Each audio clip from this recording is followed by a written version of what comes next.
Good evening. It is good to be with you tonight. We are going to be continuing our study in Proverbs. We're going to be starting tonight in Proverbs chapter 4. If you guys will, open your Bibles there, and we will start studying from Proverbs chapter 4. Hope that this week has been going well for you. Times continue to be unusual. We continue to have our Bible classes via the internet. I do hope that changes sometime soon. But until then, I do appreciate the effort that you guys are putting in to continue to study with us, to follow along in your Bibles, and to continue to read. I hope that these have been helpful, at least to some degree. And you know that I think we all kind of wish we would have a bit more of an interactive session like we used to, and hopefully one day we'll have again in the near future. I know Mac had sent out an email recently stating that he didn't know when Colonial Williamsburg was going to reopen, that there hasn't been any word kind of one way or another in regards to that. But hopefully that will be before too long. We have been looking the past couple weeks, the first 3 chapters in Proverbs. We had mentioned before, Proverbs starts off with the Proverbs of Solomon. And while that is mostly true, that is not the entire story for this authorship. Chapters 1 through 21, I believe it is, and I have my notes directly in front of me, and my memory is not always the most faithful. Chapters 1 through, this is one of those times I wish I had one of those eidetic memories. Chapters 1 through 24, I apologize, are what seems to be was preserved up through Hezekiah's time. And then in chapter 25, Hezekiah's men had recollected and has added in additional chapters that were written by Solomon. You also have 2 more writers as you get towards the end of the book. Chapter 30 of the words of Argu, or Ag-or, I don't know how to pronounce that one, and King Lemuel in chapter 31. Chapters 1 through 10, though, however, while they are notated in chapter 1 as being Proverbs of Solomon, they are not Proverbs in the sense of Proverbs like we are going to see later on. Starting in chapter 10, we had the heading again, Proverbs of Solomon, and we have a structure that is a lot more like Proverbs themselves. Usually 2 to 3 line statements that have a straightforward statement and then have a additional meaning to it. We're going to be looking at one of those tonight as you get into chapter 5. As for instance, in chapter 5 and verse 15, he tells you to drink water from your own cistern, flowing water from your own well. And while there is that direct application of, kind of have what is yours, he also mentions, as you get down into verse 18, to rejoice in the wife of your youth. So obviously the well that he's speaking of in verse 15 is not always a literal well, but in this case, your own wife, your own spouse. And so we see that a lot as you get further into Proverbs. But chapters 1 through 10, chapters 1 through 9, however, are prepping you for being open-hearted to the Proverbs that he leads later on. So we were there in chapters 1 through 3, and then we're going to pick up here in chapter 4. Chapter 4 has this little interesting section at the beginning, and we'll read verses 1 through 10, or 1 through 9 together. Hear, O sons, a father's instruction, be attentive that you may gain insight. For I gave you good precepts, do not forsake my teaching. When I was a son with my father, tender, the only one in the sight of my mother, he taught me, and he said to me, let your heart hold fast my words. Keep my commandments and live. Get wisdom, get insight. Do not forget and do not turn away from the words of my mouth. Do not forsake her. She will keep you. Love her, and she will guard you. The beginning of wisdom is this. Get wisdom, and whatever you get insight. Prize her highly, and she will exalt you. She will honor you if you embrace her. She will place on your head a graceful garland. She will bestow on you a beautiful crown. There are several times that Solomon kind of has breaks through chapters 1 through 9, especially where he is going to deal with specific sections. Chapter 2 starts with that. if my son, you receive my words. The same thing in the beginning of chapter 3, my son, do not forget my teachings. In chapter 4, we have two of those here in verse 1 and also verse 10, which is why I broke it up into those two sections. So there's a real theme of repetition throughout the first couple chapters of Proverbs. Most of the things that we've talked about already, chapters 1 through 3, are going to be the same things we're talking about here in chapter 4. And so he encourages him again to hear his father's instruction and to be attentive that he may gain insight. And you wonder, well, why is it that Solomon has to remind him so many times to do this? And there's no one quick and simple answer. Part of it is that if he's talking to younger individuals tend to be a bit hard-headed. If we're honest with ourselves, we tend to be people who don't want to hear instruction and don't want to take someone else's teaching. And so he repeats this over and over again in order for his audience to be open-hearted to it. Part of it is that we tend to forget. We tend to kind of push these things aside. And he is begging them to be attentive and to hear. And he says, I have given you good precepts. Do not forsake my teaching. In verse 2 and verse 3, whenever I was a son. And this is what's really interesting about chapter 4 is, we have mostly writings of Solomon here in the book of Proverbs, but we have some of Solomon's teachings that he received at his father's knee whenever he was young. And his father gave him the same instruction that you have here. Now, I want us to kind of make some really quick connection.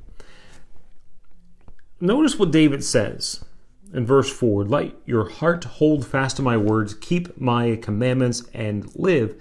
Get wisdom, get insight, and do not forget. Do not turn away from the words of my mouth.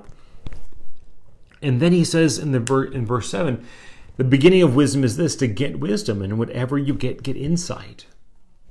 Now, we know what happens over in 2 Samuel chapter 3.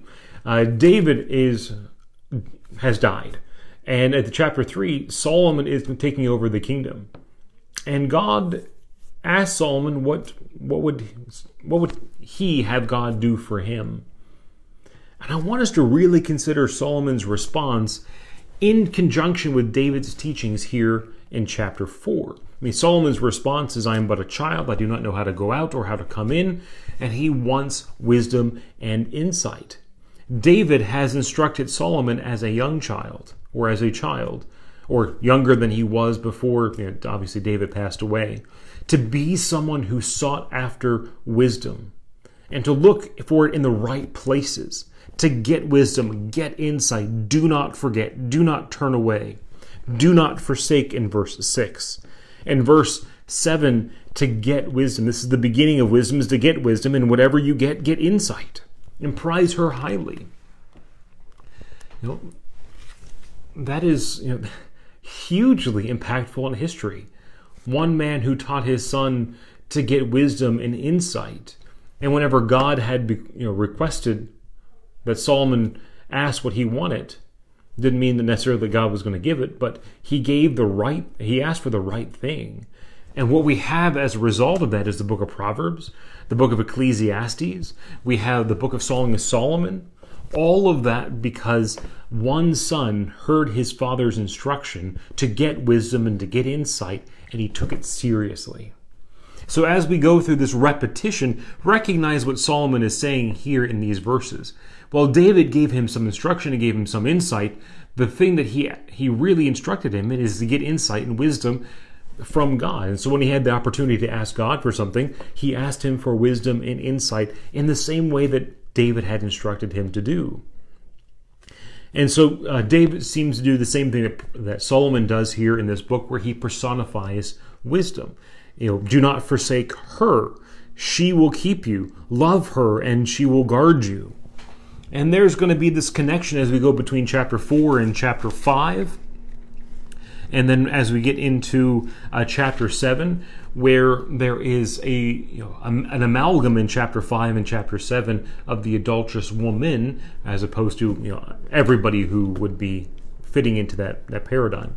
And the same thing when it comes to wisdom, where we, instead of an amalgam, we have a personification of wisdom. And these two women are pitted off one another in chapter 4 and chapter 5. And again, he asked Solomon here in verse 8 to prize her highly, and she will exalt you. She will honor you if you embrace her. She will place on your head a graceful garland and bestow on you a beautiful crown. These are things that we've heard already in chapter 3 and in chapter 1. And so what we have here is we have David, who began this teaching, God, who then amplifies Solomon's wisdom and instruction, and then Solomon giving that back to us here in Proverbs. Not only for his son or sons, as we know he had, but also for all of his audience, as we are today. And so then he gets into more of his teachings as you get down to verse 10. So verse 9 ends David's teachings. Starting in verse 10 is going to be Solomon's teachings. And for the most part of chapter 4, it is another repeat of what we've been talking about for the last 3 chapters. So hear, my son, and accept my words, that the years of your life may be many. I have taught you the way of wisdom. I have led you in the paths of uprightness. When you walk, your step will not be hampered, and if you run, you will not stumble. Keep hold of instruction. Do not let go. Guard her, for she is your life. Do not enter the path of the wicked, and do not walk in the way of evil. Avoid it. Do not go on it. Turn away from it. Pass on. For they cannot sleep unless they have done wrong. They are robbed of sleep unless they have made someone stumble. For they eat the bread of wickedness and drink the wine of violence. But the path of the righteous is like the light of the dawn, which shines brighter and brighter until the full day. The way of the wicked is like deep darkness, and they do not know over what they have stumbled. We'll start there in verse 19. And the same themes that he has picked up on the last couple chapters. Back in chapter 3 and verse 2, that wisdom is your length of days and the years of life. The same thing as we get into chapter 3 and verse 16. Long life is in her, wisdom's right hand. And the same thing in verse 18. She is a tree of life to those who lay hold of her. So here in chapter 4, verse 10, hear, my son, and accept my words, that years of life may be yours. And same thing in verse 13. Keep hold of instruction and do not let go. Guard her, for she is your life. Solomon is by no means making this a trivial matter. It's not something that may help you here or it may not. It may be beneficial or it may not. This is something that he says are length of life, length of days, that she is life to you. These are the most important things that he can give his sons. And so he encouraged them to take hold of this. And so he reminds them in verse 11, I have taught you the ways of wisdom. I have led you in the paths of uprightness. When you walk, your steps will not be hampered. And if you run, you will not stumble. This is going to go into the end of chapter 4, where he talks about either pondering your ways or the path of your feet, or making straight or level paths for your feet. That's what Solomon is dealing with here in verse 12. He deals with the way that, that there's a way to have a life where you will not be hampered and you will not stumble. Very similar to what he talks about in chapter 2 of Ecclesiastes, where the wise people have the eyes in their head and they can see the pitfalls of life. Some of that is what he's dealing with here in chapter 4. And so he tells them again in verse 13, keep hold of instruction, do not let go, guard her, for she is your life. And then he reminds them the same thing he reminds them back in chapter 1. Do not enter the paths of the wicked. Do not walk in the way of the evil. Avoid it and do not go in. Turn away from it. And then he reminds them of the kind of people that they are. They cannot sleep unless they have done wrong. They are robbed of sleep unless they have made someone stumble. Sleep, interestingly enough, is one of those big themes that seem to run through Proverbs and also a little bit through Psalms, where he mentions here that the sleep of the laborer is sweet, but the slumber of the the wealthy is somewhat hampered. The same thing here in chapter 4 when it comes to the wicked. The wicked have their sleep robbed from them whenever they cannot perform their wicked deeds. And then David makes the point in Psalms that the Lord gives to his blessed sleep. So we have this kind of idea that's going to be running through the book of Proverbs when it comes to slumber and sleep. The same thing happens as we get into chapter 6, where he talks about the sluggard. The sluggard, they use sleep not as a blessing from God, but as a weight from, preventing doing what they ought to be doing. A little sleep, a little folding the hands to slumber, and a little folding the hands to rest, and poverty will come upon you like a robber. So we'll talk about that as we get into chapter 6. And he reminds them in verse 17, they eat the bread of wickedness and they drink the wine of violence. This is not a path that they want to go down. The analogy of a path is is a very important kind of thing to pick up on.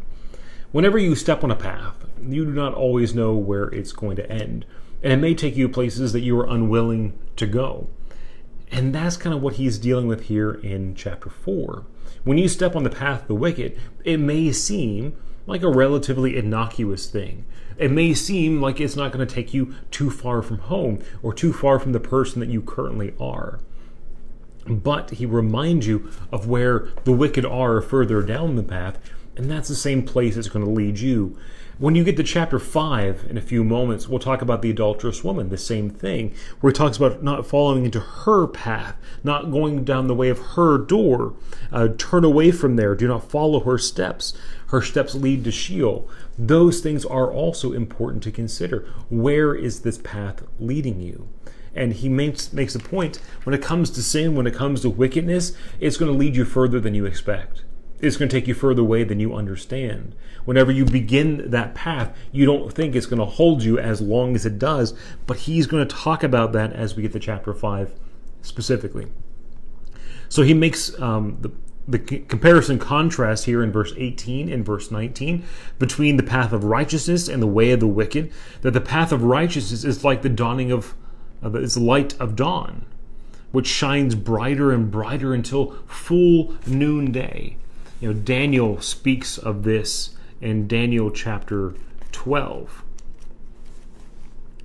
And there in Daniel chapter 12, in verse 3, where he speaks of the kind of the end of times towards the end of the book, he says, "And those who are wise shall shine like the brightness of the sky above, and those who turn many to righteousness like the stars forever and ever." This idea of illumination, of having a positive influence, of being something that's noticeable is huge when it comes to wisdom. Solomon says that it's going to be like the dawning of day. The further down the path you get, the brighter everything gets. The more illumination you have for the path ahead. Solomon mentions in Ecclesiastes chapter 2, like we mentioned before, that the eyes of the wise are in their head so that they can see. John chapter 9, we can kind of continue with this theme continually throughout the New Testament, where Jesus is our light. He was the light of men. In John chapter 1, John chapter 9, those who saw Jesus and understood who he was, they went from being blind to seeing in John chapter 9, as opposed to those who believed they saw, but yet remained in darkness. You have in Colossians chapter 1 where he has transferred us out of the domain of darkness and into the kingdom of the light. We have that continually. And that's going to be a huge thing when it comes to, are we on the right path? Are we doing what is right? On the other way, in verse 19, the way of the wicked is like deep darkness, and they do not know over what they stumble. What is it that causes problems? If we don't know, are we walking the way of righteousness, or are we walking the way of wickedness? And kind of a good question to ask. If we understand our pitfalls, where are we? What path are we currently on? And so we pick up in the next section, verse 20, "My son, be attentive to my words, incline your ear to my sayings. Let them not escape your sight, keep them within your heart, for they are life to those who find them, and healing to all their flesh. Keep your heart with all vigilance, and for from it flow the springs of life." Put away from you crooked speech, and put devious talk far from you. Let your eyes look directly forward, and your gaze be straight before you. Ponder the path of your feet. Then all of your ways will be sure. Do not swerve to the right or to the left. Turn your foot away from evil. Now again, very, very similar things to what he's been talking about in the last couple of chapters. He's repeating this over and over again to prep us for what's coming up. The desire for wisdom, the desire to be corrected, the desire to be instructed has to be instilled before we get to chapter 10, or chapter 10 is not going to do us a whole lot of good. So be attentive, incline your ear, do not let these words escape, keep them within your heart. And then he mentions in verse 23 to keep your heart with all vigilance, for from it flows the spring of life. This is what Jesus teaches in Matthew chapter 12. From the abundance of the heart, the mouth speaks. From that part of us, everything's going to come. When it comes to us being renewed in Christ, part of that is a transformation of the heart. When David gets himself far from God by stepping on the path of wickedness, in Psalm 51, what he prays to God for is a clean heart. Renew a right spirit within me, is what his prayer is in Psalm 51. And what Solomon is asking us to do is to keep his words within our heart, and to keep our heart with all vigilance. Unfortunately, the great irony of the entire book of Proverbs is that Solomon doesn't do that. He doesn't guard his heart, and his heart is pulled from him towards idolatry. But he's encouraging us as his audience. Seemingly before his heart was pulled away, he penned these words, and he asks us to guard our heart, to keep them. For from it springs the spring of life. In verse 22, a very, very similar statement already. For they are life to those who find them, and healing to all flesh.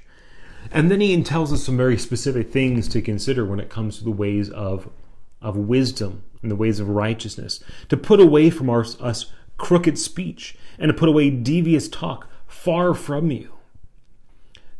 From your lips, and then to your eyes in verse 25. Let your eyes look directly forward, and your gaze be straight before you. These things are important, obviously. What is it that we say? What is it that we spend our time focusing on? As we said before, even though he mentions in chapter 5 of drinking from your own cistern, the implication is really your spouse. The same thing, I think, somewhat goes here to the idea of you're letting your eyes look directly ahead. It's not simply just, never turn your head and never look to the side. That isn't what he's speaking of. He's saying, what is your focus in life? What is it that's going to turn your head away? And if something is going to turn your head away, to turn your focus away from God, from wisdom and righteousness, then you need to make some big changes. That's what he's talking about. Guard your heart. To guard your heart, you need to watch out the things that you're focused on with your eyes and the things that you say with your mouth. And all of this here in verse 26, I think the New King James might phrase it something similar to make level paths for your feet. The ESV translates it, ponder the path of your feet. This phrase comes up again in chapter 5 for the adulterous woman in verse 6, that she does not ponder the path of life. And then he mentions in verse 21 of chapter 5, for a man's ways are before the eyes of the Lord, and he ponders all of his paths. The phrasing making straight is very similar to the phrasing that's used over in Hebrews chapter 12. To make straight paths for your feet, to strengthen your weak knees and lift your drooping hands. That phrasing comes over in Hebrews chapter 12. Very, very similar to the phrasing here in Proverbs chapter 4. Whether you had the translation that says make straight paths or to ponder the path of your feet, I think the implication is still the same thing.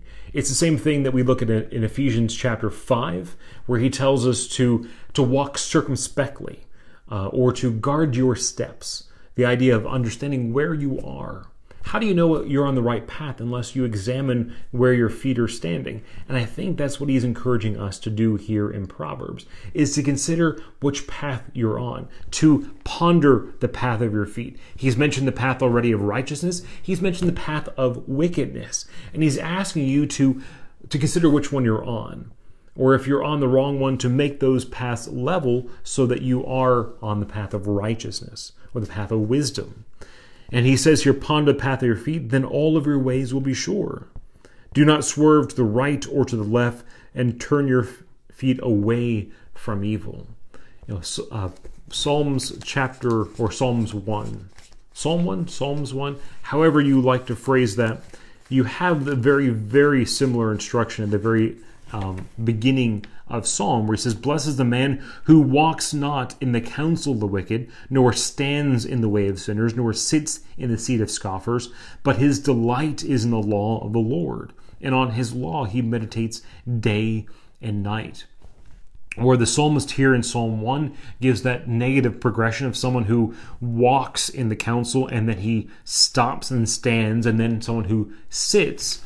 Solomon gives us very similar things throughout Proverbs chapter 4 and chapter 5. When it comes to turning away from their path, do not gaze down their direction. As we get into chapter 5 for the adulterous woman, not to pay attention to her path, to go away from her door, to leave her. The wording kind of goes on and on down that point. So when it comes to examining our path and guarding our hearts, he mentions, or when it comes to guarding our hearts, he's going to mention three things specifically. Our speech in verse 24, where our eyes or where our attention looks in verse 25, and where our feet wander.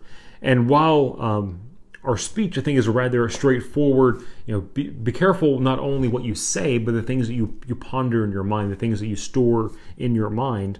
The same thing goes for in verse 25. What is it that we actually look at, and what is it that we actually have our focus on?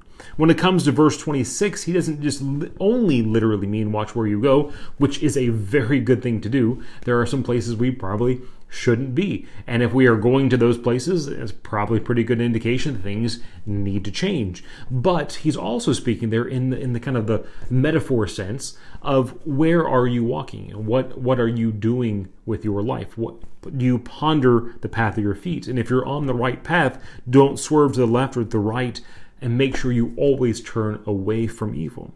So as you get into chapter 5, he's going to then deal with the adulterous woman. And so he says, my son, be attentive to my wisdom, incline your ear to my understanding, that you may keep discretion, and your lips may guard knowledge. For the lips of the forbidden woman drip honey, and her speech is smooth and smoother than oil. But in the end she is bitter as wormwood, sharp as a two-edged sword. Her feet go down to death, her steps follow the path to Sheol. She does not ponder the path of life. Her way wanders, and she does not know it. And now, O sons, listen to me, and do not depart from the words of my mouth, for keep your way far from her, and not go near the door of her house, lest you give your honors to other, and your years to the merciless, lest strangers take their fill of your strength, and your laborers go to the house of a foreigner. And the end of your life you groan when your flesh and your body are consumed. He has a lot to say about her as we get into chapter 7, especially. This is, we had introduced her briefly earlier so far. This is him expanding upon that a little bit, and then he'll expand upon it quite a bit more. Why is it that Solomon spends so much time talking about this? Well, partly, we know what's going to happen to him. That he understands now, when his head's screwed on straight, that this is going to be a big problem, or could be a big problem for him. We also know how we are as human nature. We understand, for whatever reason, this is an area that humankind has a long history of major problems with. To be straightforward about it, this is an area that a lot of people have fallen by the wayside over. Things that begin as innocent and as innocuous turn into a lot more than they ever intended to be in the first place. And families are ripped apart, and people leave God. Obviously not in that order as being the most important, but this is a huge, huge problem. And he has introduced these things earlier in chapter 1 through chapter 4 to encourage his son to hear the things that he has to say, because some things are deceptive. Some things pull you away from the right path. And a sexual relationship that is illicit is one of them.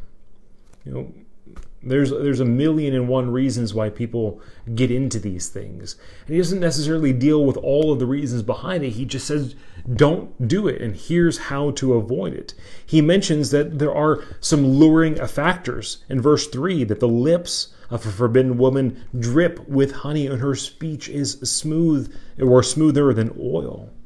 And there is some real attraction. In chapter 7, he's going to get into a lot more details of how she makes herself enticing. And while he is speaking here to a son, speaking about a woman, obviously the opposite also goes. It goes for a woman or daughter that he would speak to for a man. That these situations always take two to tango, which is one of the problems in John chapter 8, is that they only brought the woman and didn't deal with the man.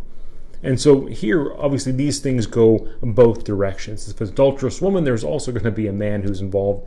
In chapter 5, he deals with the fact that to love the wife of your youth. Obviously, he's married. Back and forth, it goes both ways.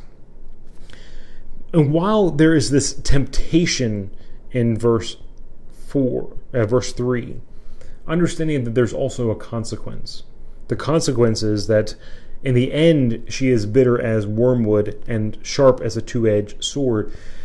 And I don't think he's specifically always speaking here of her directly, not saying that she herself is always going to be this person who is just this bitter person that's always going to cause pain and strife for you directly.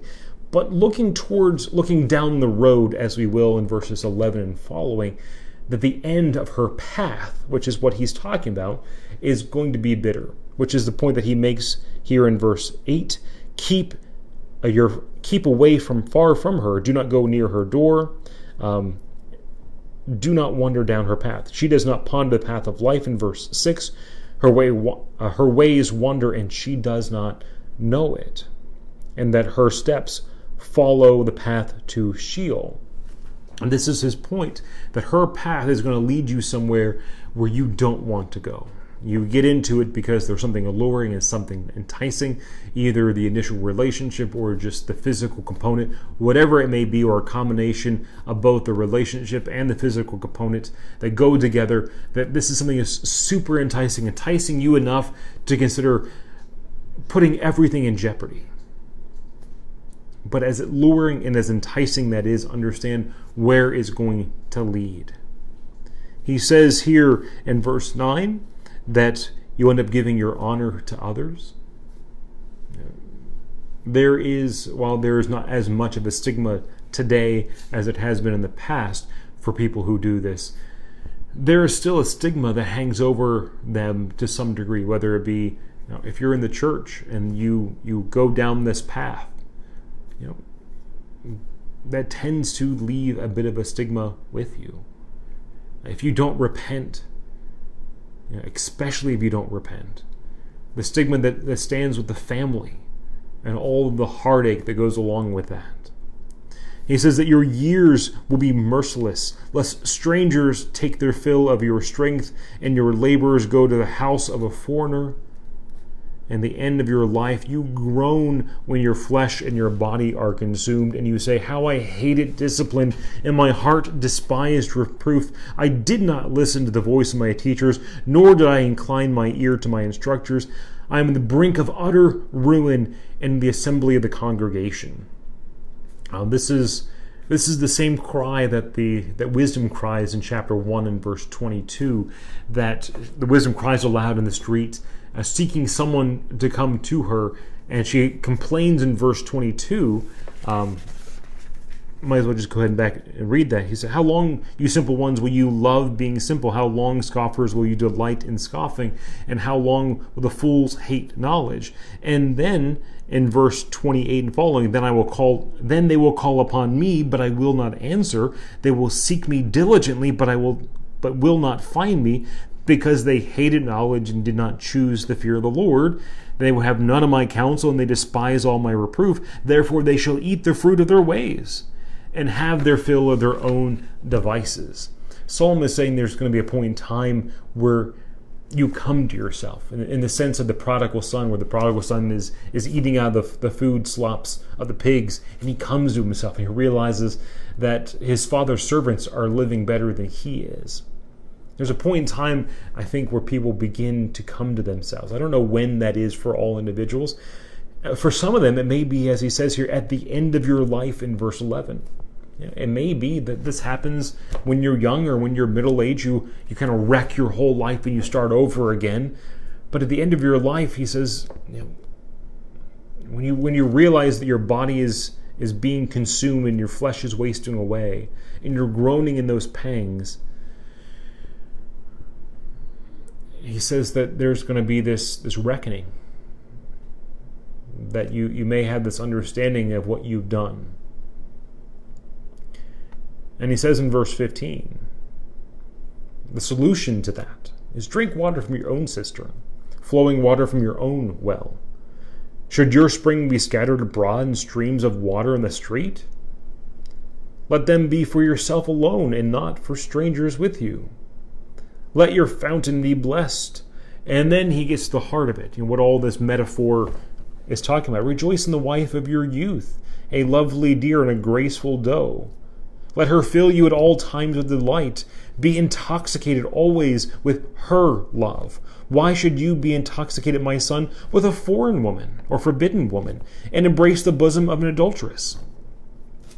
His point is the same point that Paul makes in 1 Corinthians chapter 1 Corinthians chapter 7, verse 2, is each man have his own wife and each woman have her own husband. And not in the sense of ownership, but in the sense of enjoying that union and fulfilling each other's desires and needs, making your home a place where you would want to be, or where your spouse would want to be. So, he tells them simply that in beginning of chapter 5 that it's going to take you places that you don't expect. And even if you enjoy it for a long time, up to the end of your life when your body is being consumed, there is going to be this point in time where you will groan in yourself and you will acknowledge how you hated discipline. You did not heed reproof. You did not listen to the voice of your teachers. You did not incline your ear to instructors. And you are in the brink of utter ruin. And as he points out back in chapter 1, by that point in time, it's too late. There are some bells you can't unring. There are some things you can't undo. And once you've gone down that path, while forgiveness is still possible, once you break a relationship to a certain degree, you don't get that relationship back. That's what he's talking about here in chapter 5. And so the solution, verses 15 down to verse 20, is to love the wife of your youth. Go back to the Song of Solomon. While obviously the two individuals, the beloved and the beloved, beloved and beloved, the woman and the man in Song of Solomon, are wrapped up each other, not physically, but they're wrapped up in each other emotionally. They delight in one another. They love one another. It's this constant process of seeking and finding and coming close to one another. And there's this beautiful analogy of seeking and finding and drawing close to one another. And while right when it gets racy in Song of Solomon, the scene kind of dissolves and it starts all over again. But it does that because there's this process of continually falling in love with one another. That as you begin a relationship, at the beginning you do certain things to get to know one another. You put your best foot forward, you get to know them, you invest in one another emotionally, and those bonds are formed. And as time goes on, there is a real sense that those things are the things we sometimes stop doing. That makes the adulterous woman in chapter 5 and chapter 7 seem so alluring, where you can build those relationships and build those bonds with somebody else. You can go through that process of falling in love with somebody else, and that is so tempting. And so Solomon's solution to that here in chapter 5 is delight in the wife of your youth. Be intoxicated with her love always. And then he gets back to the same thing he mentioned back in chapter 4, where he says in verse 26 of chapter 4, ponder the path of your feet and make all of your ways sure. He reminds me in verse 21 that a man's ways are before the eyes of the Lord. That the things that happened at the beginning of chapter 5 between the forbidden woman and the man, those things almost always happen in secret. Those aren't things that people broadcast, and usually, but they're always seen by God. And he ponders all of his past. And so he mentions in verse 22, verse 23, the inquiries of the wicked ensnare him, and he is held fast in the cords of his sin. He dies for lack of discipline, and because of his great folly, he is led astray. He is pointing out here at the end of the chapter that seemingly these things start out innocent. The inquiries of the wicked ensnare him. What starts that process? It isn't usually, doesn't start in the bedroom of someone else's house. That doesn't where it begins. It begins somewhere else. And he mentioned verse 23 that the inquiries of the wicked ensnare him, and he is held fast in his sin. And by lack of discipline, he dies for lack of discipline. Because of his great folly, he is led astray. That you don't start off thinking that, always at least start off thinking that this is where it's going to end. But it does end there. That path leads somewhere.